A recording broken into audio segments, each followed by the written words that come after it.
Follow అవుతున్నాను చాలా రోజుల నుంచి. బేసికల్లీ నేను కర్ణాటక నుంచి. నా తెలుగు ఏమైనా ప్రాబ్లమ్ ఉంటే క్షమించండి. No problem. చెప్పండి సార్. No worries. సార్ నా క్వెషన్ ఏంటంటే, ఇప్పుడు గవర్నమెంట్‌కి గవర్నమెంట్‌లోకి టెంపుల్స్‌ని గాని, రిలీజియన్‌ని కానీ తీసుకురాకున్నప్పుడు, ఈ టెంపుల్స్‌లకి గవర్నమెంట్ ఇంటర్‌ఫియర్ ఎందుకు సార్? అంటే అక్కడ ఉండి తగిలేసి కానీ, ఆ డబ్బు తీసుకొని మళ్ళీ గవర్నమెంట్ అది రూలింగ్స్‌కి యూజ్ చేసుకోవడం ఎందుకని సార్? సింపుల్‌గా సో చెప్పాలంటే గవర్నమెంట్ గవర్నమెంట్‌లోకి గుడి రాకూడదు అన్నప్పుడు తప్పైనప్పుడు, గుడిలోకి గవర్నమెంట్ ఎందుకు వెళ్తుంది? ఓకే. సో దీనికున్న ప్రాబ్లమ్ ఒకటండి. గుళ్ళతోటి యాక్చువల్లీ గవర్నమెంట్‌కి లింక్ ఎందుకంటే it is attached to our heritage అండి. ఇప్పుడు మీరు కొత్తగా ఒక గుడి కట్టుకొని అవి గవర్నమెంట్ అండర్‌లోకి ఎళ్తది అంటే నేను ఒప్పుకోను. Even I hate it. Okay. ఇప్పుడు కొంతమంది కలిసి ఒక ఒక ఒక ట్రస్ట్‌గా ఫార్మ్ అయ్యి గుడి కట్టారు. ఫర్ ఎగ్జాంపుల్ ఈ అయోధ్య టెంపుల్ అనుకోండి. దానికి ఒక ట్రస్ట్ ఉంది. ఓకే. అది కొత్తగా కట్టిన గుడి. దానికి హెరిటేజ్ వాల్యూ లేదు. ఆర్కిటెక్చరల్ వాల్యూ ఉంటే ఉండొచ్చు. ఇప్పుడు కొత్తగా తయారు చేశారు కాబట్టి ఆర్కిటెక్చర్ వాల్యూ ఉండొచ్చు. హెరిటేజ్ వాల్యూ లేదు దానికి. మొన్ననే కదా కట్టింది. రైట్? యాహ్! యాహ్!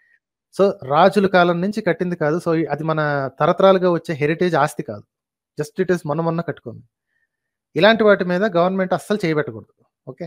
పాత వాటి మీద ఎందుకు పెట్టాల్సొస్తుంది అంటే కరెంట్‌లీ ఇప్పటికి రన్ అవుతున్న గుళ్ళు ఏవైతే ఉన్నాయో వాటికి హెరిటేజ్ వాల్యూ ఉందండి.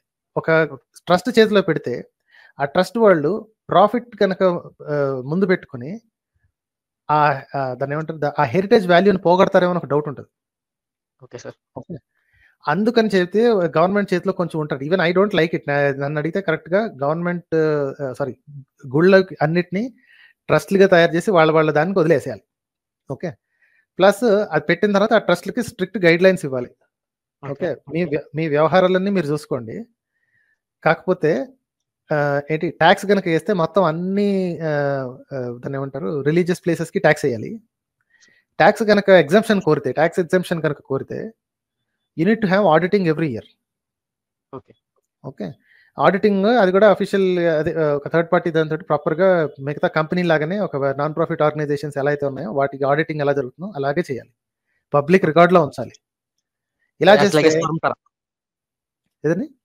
అంటే ఒక ఫర్మ్ ఇప్పుడు కంపెనీని ఎలా ఇచ్చేస్తారో అదే గైడ్‌లైన్స్‌తో. అంతే ఇప్పుడు నాన్ ప్రాఫిట్స్ ఉన్నాయి కదండీ! నాన్ ప్రాఫిట్స్ ఉన్నాయి. వాటికి ఆడిట్ రిపోర్ట్స్ ఉంటాయి. ఓకే. ఎంతొచ్చింది? ఎంత ఖర్చయింది? దేనికి ఖర్చయింది? ఇంకా అడిగితే ఇంకొన్ని ఎక్స్‌ట్రా డీటెయిల్స్ ఇవ్వటానికి సిద్ధంగా ఉండాలి. గవర్నమెంట్ గాని లేదా ఏదైనా ఆథరైజ్డ్ బాడీ గాని ఎక్కువ డీటెయిల్స్ అడిగితే వచ్చేటట్టు ఉండాలి. ఓకే. అలా చేయకపోతే ఏమవుతుందంటే మనీ లాండరింగ్ మెషిన్స్‌లో తయారైపోతాయి. Yeah! Yeah! Okay.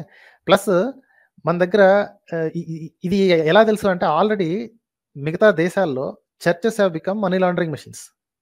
Okay. Okay. పెద్ద కోటీశ్వరులు తీసిపోయి మెగా చర్చెస్‌లో పెట్టడం. ఓకే. అది పార్క్ చేసుకున్నారా లేకపోతే ఏం చేస్తున్నారో we don't care. But they give millions and millions. దానికి టాక్స్ ఎగ్జంప్షన్ అన్నమాట. Okay. So they technically buying their crime out. అలాంటిది మన దేశంలో జరగకుండా ఉండాలి. నాకేమి ఇబ్బంది లేదండి. టెంపుల్స్‌ని తీసుకెళ్ళి ఇదేంటి వాళ్ళ ట్రస్ట్‌లకి ఇచ్చేయాలని. కాకపోతే ఆ ట్రస్ట్‌లకి ఏంటి హెరిటేజ్ వాల్యూ కాపాడే కెపాసిటీ ఉందా లేదా? అదే సార్ నేను అలా అంటే ఏంటంటే, అదే ఇప్పుడు రాజుల ఇప్పుడు కాలం అంటే హెరిటేజ్ సైట్స్ ఉన్నాయి కదా! ఇది రాజుల కర్ణాటక ఉందండి. కర్ణాటకలో బేలూరు, హలబీడు ఉందండి. అవును. Okay. I keep talking about these because I love them the most. మిగతావి నేను ఇంకా ఎక్కువ చూడలేదు. ఏంటి మిగతావి చూసినా సరే. But I it's like like this. వీటి హెరిటేజ్ వాల్యూ చాలా ఎక్కువ. Okay. The amount of work that has gone అది ఒక 125 సంవత్సరాలు ఎంత కష్టపడి కట్టారు దాన్ని. ప్రైవేట్ ట్రస్ట్‌కి ఇచ్చామనుకోండి. ఇప్పుడు ఇదేంటి ఒక ట్రస్ట్ ఫార్మ్ చేసి వాళ్ళకి ఇచ్చామనుకోండి. వాళ్ళు దాని మీద మరి వ్యాపారం చేద్దాం అనుకుంటారు. ఏం చేద్దాం మనుషులు కదా! వన్స్ యూ అవును. నో దెన్ దానికి లిమిట్స్ ఉండవు. దాన్ని పాడు చేస్తే హెరిటేజ్ వాల్యూ పోద్ది. అది గనక గ్యారంటీ ఇచ్చి ఓకే. ప్యూనిటివ్ డ్యామేజెస్ కింద ఇన్ కేస్ అది గనక డ్యామేజ్ అయితే నీకింత ఫైన్ పడుద్ది అన్న గైడ్‌లైన్స్ అన్నీ చేస్తే దర్జాగా తీసుకెళ్ళి ట్రస్ట్‌లకి చేసుకోవడంలో నాకు ఎటువంటి అభిప్రాయం లేదండి. Actually it will probably be better. అప్పుడు గవర్నమెంట్‌కి దేవాదాయ శాఖ అని ఇంకొకటి పెట్టి అనవసరంగా దానికొక మినిస్టర్‌ని మేపాల్సిన అవసరం లేకుండా ఉంటది. అంటే రీసెంట్‌గా ఇది కర్ణాటకలో ఒక పెద్ద డిబేట్‌గా జరుగుతుంది. ఎందుకంటే ఇక్కడ కర్ణాటకలో కాంగ్రెస్ గవర్నమెంట్ ఉంది కాబట్టి, ఇప్పుడు బీజేపీ ఉన్నప్పుడు ఏం ప్రాబ్లమ్ లేకుండా ఉండే. సో, ఇప్పుడు కాంగ్రెస్ వచ్చింది కాబట్టి చాలామంది ఇక్కడ మా టెంపుల్స్ అమౌంట్ ఎలా తీసుకొని మద్రాసాలకి ఇన్వెస్ట్ చేస్తున్నారు, చర్చిలకి ఇన్వెస్ట్ చేస్తున్నారు అని ఒక పెద్ద ప్రొపగండాస్టిక్ ఒక డిబేట్ జరుగుతుంది. సో, అందుకే నేను ఏంటిది దానికి ఎలా దానికి ఇంకొకటేంటంటే ఈ ఈ మద్రసాలు గాని లేదా రిలీజియస్ ప్లేసెస్ అన్నిటికి కూడా రిజిస్ట్రేషన్ పెట్టి, ఆ రిజిస్ట్రేషన్ నంబర్ ఒకటిచ్చి, ఏ కొత్తదేసినా ఇల్లీగల్‌గా ఎటువంటి చర్చిలు, మద్రసాలు పెట్టడానికి వీల్లేదు. ఓకే. ఓకే. మసీదులు కట్టడానికి ప్రతి ఒక్కటి పర్మిషన్ తీసుకుంటారులేండి. అదేమి ఎవడికి నచ్చినట్టు వాడు పెడతాడని అనట్లేదు. బట్ ఐ థింక్ కొన్ని చర్చలు మాత్రం ఎవడికి వాడు ప్రార్థనా స్థలాలను పెట్టుకొని బోర్డులు పెట్టేసుకుంటున్నాడు. ఓకే. అది రిజిస్ట్రేషన్ చేస్తున్నాడా లేదా, దానికి అసలు అవకాశం ఉందా లేదా, నోబడీ ఈస్ బాదరింగ్. వాడు అక్కడ కూర్చుని they can do money laundering అండి. ఆ లాండరింగ్ అనగానే అదేదో పెద్ద విషయం అనుకోవడానికి కూడా ఏం లేదు. బేవర్స్గా సంపాదిస్తున్నాడు అనుకోండి, దేవుడి పేరు చెప్పుకొని బేవర్స్గా సంపాదిస్తున్నాడు, వాడు ట్యాక్స్ కట్టాలి కదా. ఓకే. దేవుడి పేరు చెప్తే ట్యాక్స్ కట్టట్లేదండి. సో తీసుకొస్తే అన్నిటినీ గవర్నమెంట్ అండర్ కింద తీసుకురావాలి. అప్పుడు మా డబ్బులు తీసుకెళ్లి మద్రసాకి ఇస్తున్నారు అంటాను లేదు. ఒకసారి మీరు ట్యాక్స్ గవర్నమెంట్ కట్టేసిన తర్వాత ఎక్కడ స్పెండ్ అవుతుందో అడిగే హక్కు మీకు లేదండి. అంటే నా రూపాయి తీసుకెళ్లి నా గుడి మీదే పెట్టాలి అనే హక్కు లేదు, గవర్నమెంట్ అండర్లో ఉంటాయి. అంతే కదా. ఇప్పుడు మీరు ట్యాక్స్ కడుతున్నారండి, ముస్లిం బస్తీల్లో రోడ్లు కట్టడానికి నేను నా డబ్బులు వాడటానికి వీల్లేదంటే కుదరదు. సార్ ఇది ఇప్పుడు కర్ణాటకలో ఇదే పెద్ద డిబేట్ జరుగుతుంది, అందువల్ల చేస్తారు, తప్పదులేండి. దీనికి ఆన్సర్ ఏంటి అనేది వాళ్ళనే కూర్చొని అడగాలి. ఏం చేయాలి చెప్పు. ఇప్పుడు even in I think Lalit his name I don't forget it, వాళ్ళు కూడా ఇప్పుడు మా గుళ్ళు ఎందుకు గవర్నమెంట్ అండర్ లోనే వచ్చేయాలి, బయటకు వచ్చేయాలి అని ఒక చూసాను, జస్ట్ సమ్ వీడియోస్. బయటకు వచ్చేసిన తర్వాత ఏం జరుగుతుంది అనేది వాళ్ళకి తెలియదండి. ప్రస్తుతానికి వీళ్ళు ఏంటంటే 10 ఏళ్ళు వాళ్ళ గవర్నమెంటే ఉంది, వాళ్ళు ఏం చేస్తున్నారండి. రైట్. దేవాదాయ శాఖలని ఏంటి డిజాల్వ్ చేయడానికి వాళ్ళకి చాలా పవర్ ఉంది కదా. అదేంటి లోక్సభ అండ్ రాజ్యసభలో ప్రపోజల్ కూడా పెట్టలేదు. కొన్ని స్టేట్స్లో ఆల్రెడీ చేసేసాను. ఇదేంటి రిలీజెస్ టు ట్రస్ట్స్ అన్నారు. చూడాలి కదా ఆ ట్రస్ట్లు ఎలా పనిచేస్తున్నాయో చూడాలి కదా. ఆవేశం ఎందుకు, వీడికి ఏంటంటే అన్ని రాత్రి అయిపోవాలి. అసలే కొన్ని గుళ్ళలో కోట్ల సామాన్ ఉంది. ఇప్పుడు ఇది తిరుపతి ఉందండి, ఎంత కష్టపడి గవర్నమెంట్ అండర్లో ఉన్నా సరే కొన్ని దొంగతనాలు, కొన్ని మోసాలు అన్ని కనిపెడుతున్నారు. గవర్నమెంట్ అండర్లో లేకుండా ప్రైవేట్ దగ్గరికి వెళ్తే ఇక్కడ చెప్పాల్సిన అవసరం కూడా లేదు, నీట్గా దోచేసుకోవచ్చు. అందరు భక్తులే వాళ్ళ. సో ఆల్రెడీ కొన్ని స్టేట్స్లో ఎప్పుడైతే ఇది చేశారో, ఏంటది ట్రస్ట్లకు ఇచ్చేశారో, ఆ ట్రస్ట్లు ఎలా పనిచేస్తున్నాయి, అది నిజంగా వాళ్ళు ట్రాన్స్పరెంట్గా ఉంటున్నారా లేదా, సీక్రెట్గా డబ్బులు దొబ్బేస్తున్నారా, అడ్డమైన ఖర్చులు పెట్టేసేసి దేనికో దానికి రాసేస్తున్నారా, ఆడిటింగ్లు తిన్నగా జరుగుతున్నాయి, ఇవన్నీ చూసి ఎక్స్పెరిమెంట్లు అన్ని చూసి బాగానే పనిచేస్తున్నాయి ట్రస్ట్లు అనుకున్నప్పుడు ఇంకో స్టేట్లో అలా దేశం మొత్తం తీసుకురావాలి. హెరిటేజ్ సైట్స్ వదిలేసి హెరిటేజ్ సైట్స్ మనకు ఆల్రెడీ పెద్ద లిస్ట్ ఉందండి. దీస్ ఆర్ అంటే రాజులు కట్టించింది. అంటే మన దీనికి ముందు దాన్ని ఏమంటారు, మన ఇండిపెండెన్స్ కి ముందు ఎప్పుడో పాతకాలంలో రాజులు కట్టించిన గుళ్ళు, వాటిని మాత్రం నేను ఏ మనిషి దగ్గర ఒప్పుకోనండి, గవర్నమెంట్ అండర్లో నుండి తీరాలి. ట్రస్ట్లు దొంగ సన్నాసులు, వాళ్ళు ఏం పనులు చేస్తారో మనకు తెలుసు. ఓకే, అడ్డమైన పనులు చేసేసి దోచుకోవడానికి ట్రై చేస్తారు.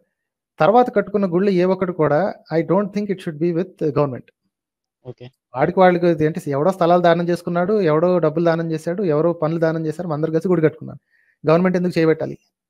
అయితే అలాగని చెప్పి ఇది ఇచ్చేసిన తర్వాత ఆడిటింగ్ లేకుండా వదలకూడదు. ఎందుకంటే డబ్బులు ఉన్నాయి కదా, మనీ ఈస్ బీయింగ్ ట్రాన్స్ఫర్డ్ కదా. మనీ ఈజ్ నాట్ పర్సన్ సొత్తు అండి. మన చేతిలో డబ్బులు ఉంటే మన దగ్గర ఉన్నాయి అనుకుంటాం, కానీ ఆ కరెన్సీ నోటు మీద స్పష్టంగా రాసి ఉంటుంది, you are just a bearer అంతే. అది మీ సొత్తు కాదండి, దానికి మారకం విలువ ఉంది అంతే తప్ప ఆ కాగితం యొక్క విలువ మీ సొంతం కాదు, అది రిజర్వ్ బ్యాంక్ సొంతం, గవర్నమెంట్ సొంతం. రైట్. సో గవర్నమెంట్ సొత్తుని ట్రాన్స్ఫర్ చేస్తున్నప్పుడు, మనీ ట్రాన్స్ఫర్ జరుగుతున్నప్పుడు ఎట్టి పరిస్థితుల్లో గవర్నమెంట్ అండర్లో ఉండి తీరాలి. Same rules as a company. Exactly డబ్బులు ట్రాన్స్ఫర్ అవుతున్నాయి అన్నప్పుడు ఎట్టి పరిస్థితుల్లో గవర్నమెంట్ అండర్లో ఉండాలి. అది ఎలా ఉండాలి అనేది వేరు. ఇది ఆడిటింగ్ చేశారనుకోండి, ఆడిటింగ్ రిపోర్ట్స్ ఎప్పుడన్నా తెప్పించుకోవచ్చు, అది కూడా టెక్నికల్లీ గవర్నమెంట్ అండర్ కింద ఉన్నట్టే. So you can keep private trust, కానీ ఆడిట్లు మాత్రం బయటకు వచ్చి తీరాలి. సో అంటే వన్స్ ఇప్పుడు ఇలా యాజ్ ఏ ఫర్మ్ గా మనం చూసినప్పుడు ఒక టెంపుల్ ని మళ్ళీ కూడా ఈ భక్తులు ఏం చేస్తారంటే, ఇది మసీదీలోకి ఇంటర్ఫియర్ కారు, మళ్ళీ ఎందుకు ఇక్కడ ఎడిట్ చేస్తున్నారు అని మళ్ళీ అపోజ్ చేస్తే వాటి నెక్స్ట్ సేమ్ థింగ్. అందుకనే మొత్తం రిలీజియస్ ప్లేసెస్ అన్నిటికీ కూడా ఆడిటింగ్ పెట్టాలి. మీ దగ్గర డబ్బులు ఎక్కడి నుంచి వస్తున్నాయి, డబ్బులు ఎలా పోతున్నాయి, జస్ట్ ఆడిటింగ్ చేసి బుక్స్ అక్కడ రెడీగా పెట్టండి అంతే. ఎవడన్నా వచ్చి అడిగితే చూపించడానికి వీలుగా. ఎక్కడొచ్చో ఒక నుంచి స్టార్ట్ చేయాలి కదండి. వాడికి అడగట్లేదు కాబట్టి నన్ను కూడా అడగద్దు అంటే యూఆర్ టెక్నికల్లీ ఆస్కింగ్, వాడు మోసం చేస్తున్నాడు అంటున్నావు, అలాగే నువ్వు కూడా మోసం చేయాలంటున్నావు.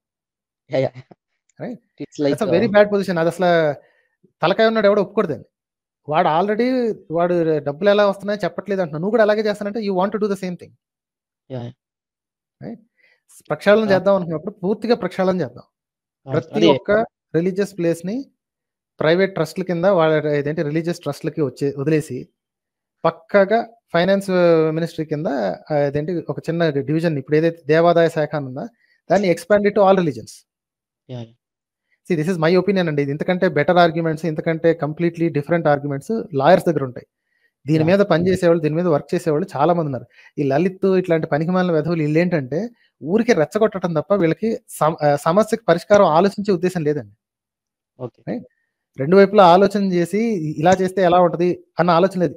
మాకిచ్చేస్తే మేము చూసుకుంటాం అంటారు. మేము చూసుకుంటాం అంటే దాని మీనింగ్ ఏంటంటే ఆ డబ్బులు మేము దొబ్బేస్తాం అని. Okay sir.